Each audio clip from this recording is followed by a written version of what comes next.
सादा और बड़ा ख़ास मज़मून सीखेंगे। सादा इसलिए कि आसान तरीके से हम इसको सीखेंगे, लेकिन अहम है, ख़ास है, क्योंकि ये बाइबल की ठोस तालीम है, बड़ी जामिया तालीम है, बुनियादी तालीम है। बुनियादी तालीम इसलिए है कि इसके बगैर कुछ भी नहीं है। 3 चीज़ें हैं जिनके बगैर कुछ नहीं है, और आज इन तीनों चीज़ों को हम जानेंगे। खुदावंद के मुकद्दस कलाम में से मेरे साथ मिलकर निकालें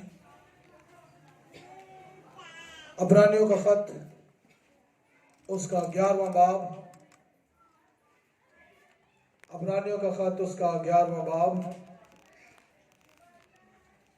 उसकी 6ठी आयत। जिसको मिले वो जरा बुलंद आवाज से पढ़े जी। आमीन। क्या सुना जी आपने? बगैर ईमान के, किसके बगैर जी?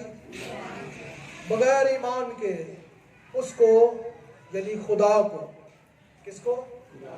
खुदा को पसंद आना क्या है? मुमकिन है? नामुमकिन है। इसका मतलब है ईमान हमारी जरूरत है, क्योंकि पौलुस रसूल ने अब्रानियों की कलीसिया को खत लिखते हुए इस बात को बयान किया है कि बगैर ईमान के खुदा को पसंद आना नामुमकिन है। इसलिए कि खुदा के पास आने वाले को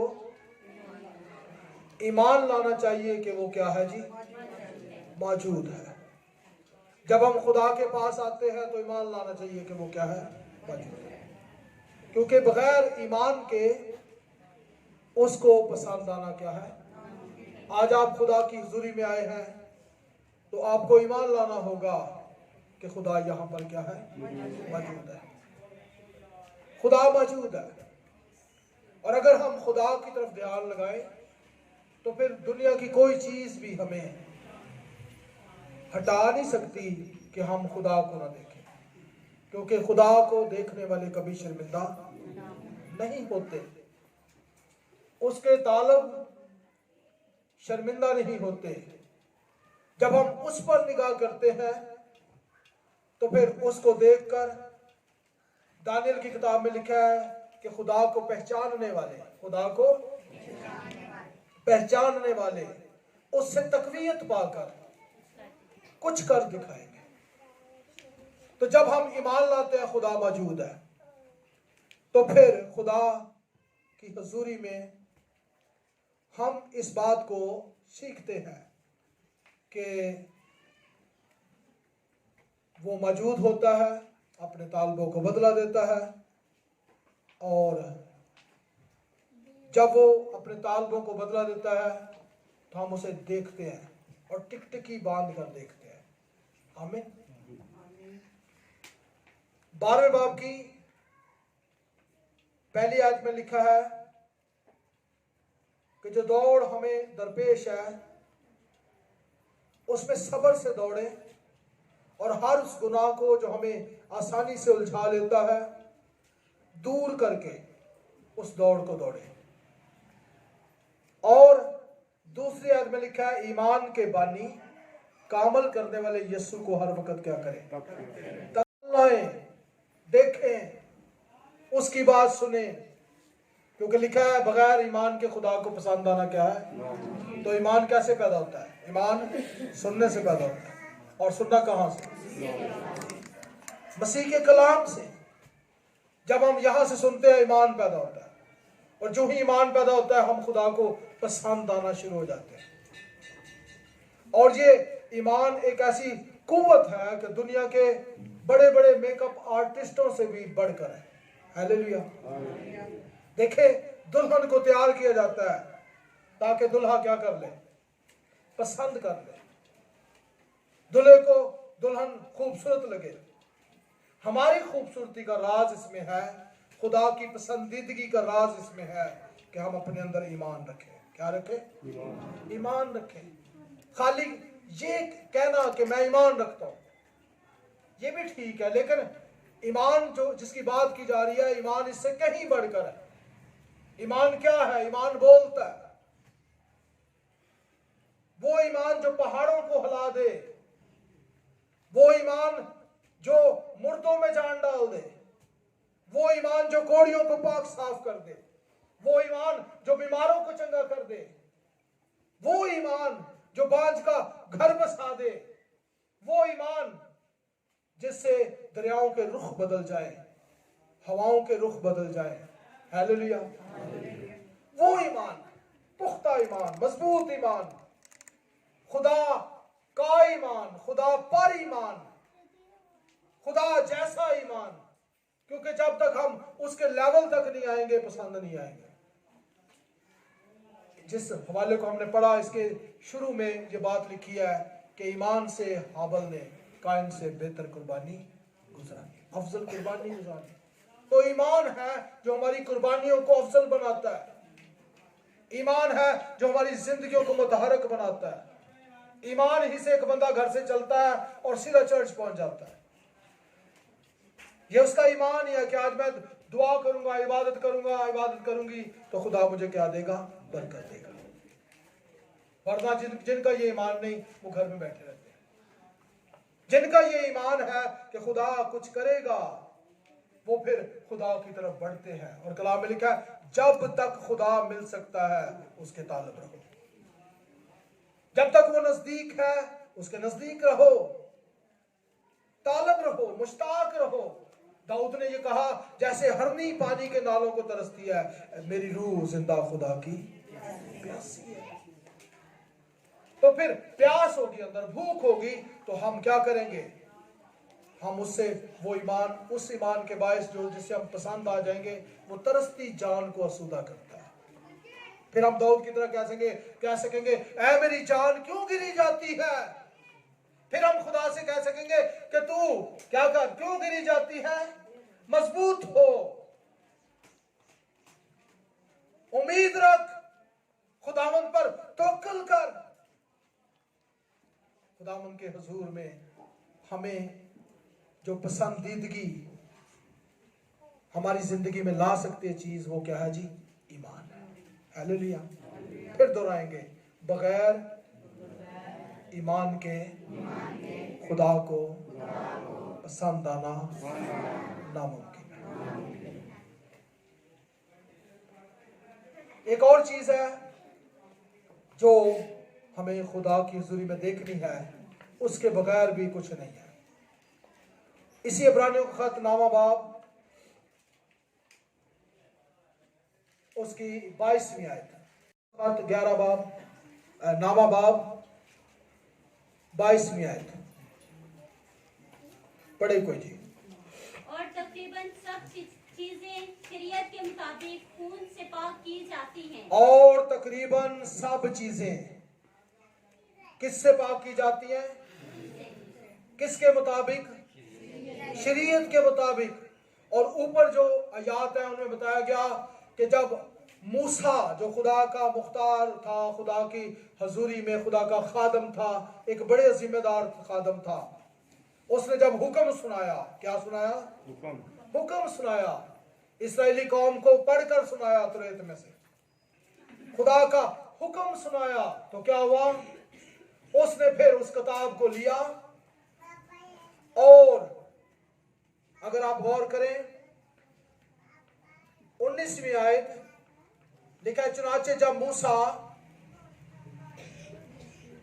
तमाम उम्मत को शरीयत का हर एक हुक्म सुना चुका, हर एक हुक्म जो उसको मिला था वो सुना चुका, तो क्या किया उसने? बछड़ों और बकरों का खून लेकर, किन किन का? बछड़ों और बकरों का खून लेकर पानी और लाल ऊन और जुफा के साथ उस किताब जो पढ़ी गई थी, उस किताब और तमाम उम्मत पर छिड़क दिया। किस किस पर छिड़का है? उस किताब पर भी छिड़का जिसमें से पढ़कर सुनाया।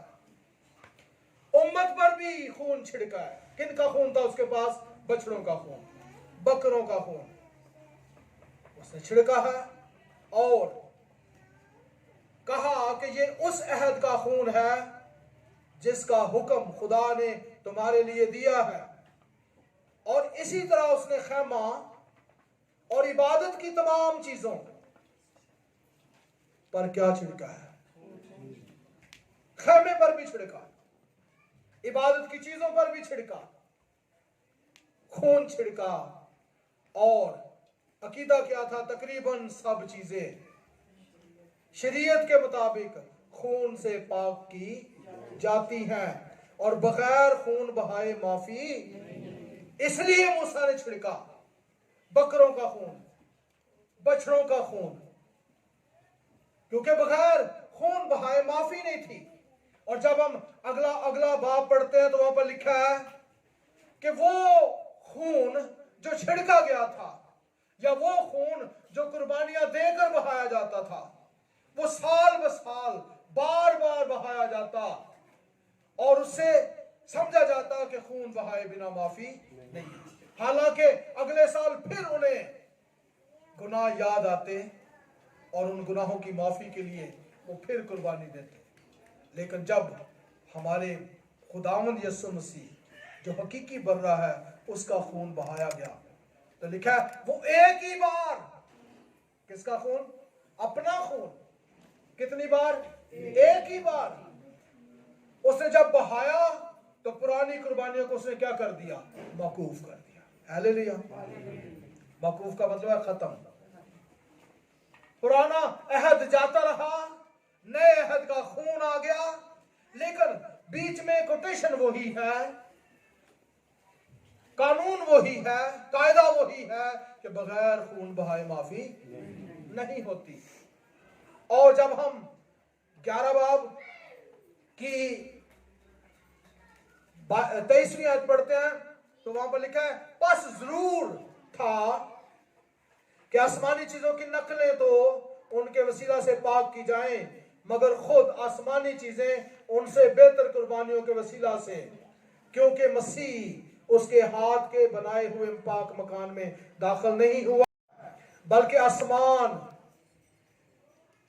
ही में दाखिल हुआ, ताकि जब खुदा के रूबरू हमारी खातिर हाजिर हो, ये नहीं कि वह अपने आप को बार बार कुर्बान करे, जिस तरह सरदार काहन पाक मकान में हर साल दूसरे का खून लेकर जाता, वरना शायद बनाए आलम से लेकर उसको बार बार दुख उठाना जरूर होता, मगर अब जमानों के आखिर में एक बार जाहिर हुआ ताकि अपने आप को कुर्बान करने से गुनाह को क्या लिखा है जी? मिटा दे। गुनाह को क्या करे? मिटा दे।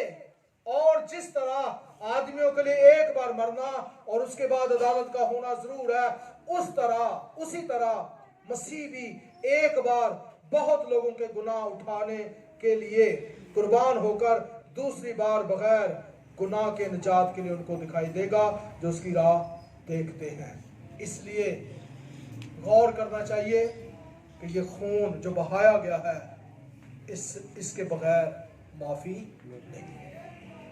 और जब हम 12वें बाब की आखिरी आयत को पढ़ते हैं तो वहां पर वो नसीहत करता है। 26वीं आयत पढ़ूंगा, क्योंकि हक की पहचान हासिल करने के बाद, क्या हक की पहचान हासिल हुई है? कि अब यीशु का खून बचाता है। हालेलुया। ये पहचान हुई है ना, बछड़ों का खून नहीं बचाता बल्कि यीशु का खून, बकरों का खून नहीं बचाता बल्कि यीशु का खून। तो जब हमें हक की पहचान हासिल हो गई है तो हक की पहचान हासिल करने के बाद अगर हम जानबूझकर गुनाह करें तो गुनाहों की कोई और कुर्बानी बाकी नहीं रही, और है ही नहीं कोई। देखें, बछड़े बकरे पहले पेश किए गए और वो आने वाली चीजों का अक्स थे। एक तरह से खुदा बता रहा था कि हकीकी बर्रा आएगा। हालेलुया। तो जब हकीकी आ गया तो उसके बाद क्या होगा? उसने तो आकर पुरानी कुर्बानियों को मौकूफ कर दिया, खत्म कर दिया। अब इसकी कुर्बानी को कौन खत्म करता है? मैं। कैसे? मैं उसको कबूल नहीं करता, मैं ईमान नहीं लाता। मैं समझता हूं यीशु के खून के बगैर ही मेरी माफी हो जाएगी। याद रखें, सिर्फ यीशु का खून है जो हमारी माफी का सबब है। आमीन। फिर सुने, क्योंकि हक की पहचान हासिल करने के बाद अगर हम जानबूझकर क्या करें जी? गुनाह करें,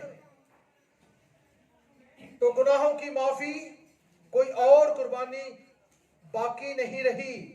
हाँ, है क्या फिर? अदालत का एक होलनाक इंतजार और गजबनाक आतिश। आतिश का मतलब क्या है? बड़ा पाबड़। आग बाकी है और दुनिया का कोई फायर ब्रिगेड इसको फिर खत्म नहीं कर सकता। आज तो आग लगती है ना, तो रेस्क्यू वाले पहुंच जाते हैं, 1122 वाले पहुंच जाते हैं, वहां पर फिर किसी का चारा नहीं चलेगा। वो आग, उस आग के बारे में है कि वो हमेशा जलती रहती है और उस आग को जहन्नम कहते हैं। जहन्नम का लफ्ज कहां से लिया गया? असल में उस दौर में जब यीशु आया तो शहर के बाहर जिस जगह कूड़ा फेंकते ना, क्या फेंकते थे? कूड़ा फेंकते थे। उसको हर वक्त आग लगी रहती, कूड़ा जलता रहता और वहां की आग ना बुझती। तो लोग चूंकि उस जगह से वाकिफ थे, तो इसलिए यीशु ने कहा कि जहन्नम की आग हमेशा तक जलती रहेगी। अब देखें, आतिशे जहन्नम या गजबनाक आतिश जिसके बारे में लिखा है वो बाकी है, जो मुखालफों को खा जाएगी। यीशु की कुर्बानी का इकरार नहीं करते, क्योंकि खून बहाए बिना माफी नहीं थी, इसलिए उसने खून बहाया। और सबसे बड़ी खुशखबरी भी यही है कि यीशु ने मेरे गुनाहों के लिए कीमत चुकाई है। और पौलुस ने कलीसियाओं को खत लिखे और उसने कहा, सुनो गौर से, तुम अपने नहीं हो बल्कि कीमत से। कीमत क्या है? यीशु का पाक लहू, खून। और जब मूसा की शरीयत का ना मानने वाला 2 या 3 शख्सों की गवाही से बगैर रहम किए मारा जाता, तो ख्याल करो कि वो शख्स किस कदर ज्यादा सजा के लायक ठहरेगा जिसने खुदा के बेटे को क्या किया है? क्या लिखा है आपकी बाइबल में?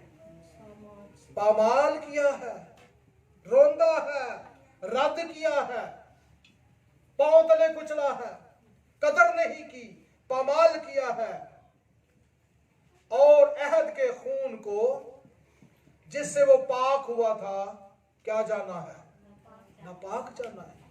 जब हम यीशु के खून पर उस तरह से ईमान नहीं लाते, ऐलान करना चाहिए, भाई बगैर खून बहाए माफी नहीं थी, मेरे लिए यीशु ने खून बहा दिया। और ये फख्र की बात है, खुशी की बात है, शुक्र की बात है कि यीशु ने मेरे लिए क्या बहाया है? खून बहाया है। और अगर नहीं करते तो हम उसको, उस पाक खून को नापाक करते हैं, नापाक जानते हैं, और फिर इसके साथ साथ फजल के रूह को बेइज्जत करते हैं। किसके रूह को? देखिए, जब वो पैदा होता है तो क्या कहा गया? तुझ पर क्या हुआ है? तो यीशु पैदा ही फजल के रूह से हुआ था, फिर उसी फजल के रूह में उसने खून बहाया और हम पर फजल हुआ। हम पर क्या हुआ है? फजल हुआ। फरिश्ते ने मरियम से कहा, तुझ पर फजल हुआ। मैं समझता हूं हर ईमानदार को कहना चाहिए, मुझ पर क्या हुआ है? फजल, क्योंकि मेरे गुनाह क्या हुए हैं? माफ हुए। एक ज़बूर भी गाते हैं ना, फजल नाल बख्श गुनाह सब ਉਹਦੇ ਚ ਗਾਉਣਾ ਚੰਗੀ तरह मेरी कर मिन्नू कर तो जब हम गाते हैं तो देखिए, फजल के रूह को हम जानते हैं, लेकिन अगर हम खून की कदर नहीं करते, यीशु के लहू की कदर नहीं करते, तो हम फजल के रूह को बेइज्जत करते हैं। और एक और तीसरी चीज है जिसको जानने की जरूरत है। यूहन्ना की इंजील निकालें। जैसे ईमान के बगैर खुदा को पसंद आना नामुमकिन है, जैसे बगैर खून बहाए माफी नहीं थी, तीसरी चीज जाने। यूहन्ना की इंजील 15 बाब 15 बाब की 5वीं आयत। 15 बाब की 5वीं आयत।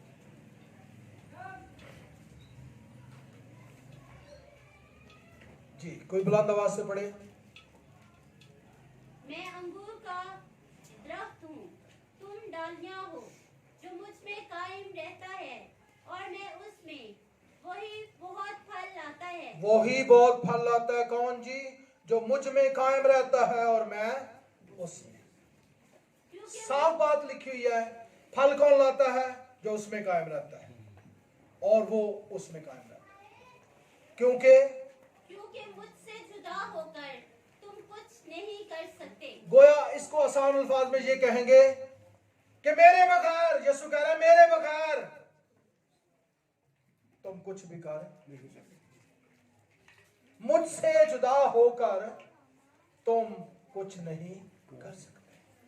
और ये यीशु के बगैर मैं कुछ भी नहीं, किसी काम का नहीं। गाते भी है ना, उसके बगैर किसी काम के नहीं है। हमारी इबादत ही अधूरी है अगर हमारे पास यीशु नहीं। हमारी दुआ नहीं सुनी जाएगी अगर हमारे पास यीशु नहीं। देखे कलाम में लिखा है, जो कोई खुदावंद का नाम लेगा वो क्या पाएगा?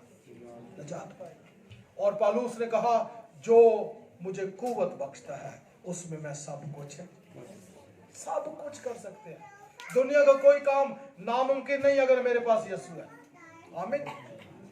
देखिए, एक वक्त आएगा, आज जहाज को जमीन से आसमान की तरफ उड़ाना बगैर फ्यूल के मुमकिन है। हमारी ताकत कौन है? यीशु। आमीन। एक वक्त आएगा कि हम जमीन से उठा लिए जाएंगे और उठाने वाला उठाएगा। आमीन। वो आ रहा है, उसके बगैर हम आसमान पर जा ही नहीं सकते। उसके बगैर कोई दुआ नहीं सुनी जाती।